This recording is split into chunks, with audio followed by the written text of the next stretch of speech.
আসসালামু আলাইকুম সবাইকে। আলহামদুলিল্লাহ আমি মুসলিম। তো আজ জুমার দিন, সকলকে জুমা মোবারক।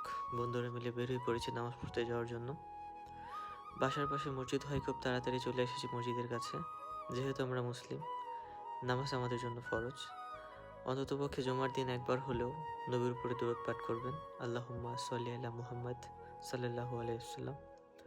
মসজিদে এসে দেখি অনেকে নামাজ পড়ছে, অনেকে বসে আছে। তো আমরা ভেতরে যাব এখন। ভেতরে ঢুকেই দেখি সকলে দাঁড়িয়ে হুজুরের খুতবা শুনছে, আমরাও শুনলাম।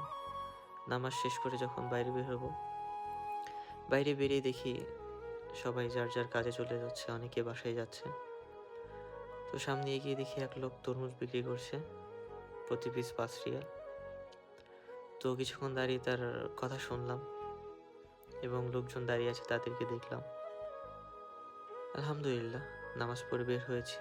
আল্লাহর কাছে হাজারো শুকরিয়া, সে নামাজ পড়ার তৌফিক দিয়েছেন। তো সবাই বাসায় চলে যাচ্ছে, আমি এখন বাসায় চলে যাব। তো ধন্যবাদ সবাইকে। ইনশাআল্লাহ অন্য কোনো ভিডিওতে আবার দেখা হবে।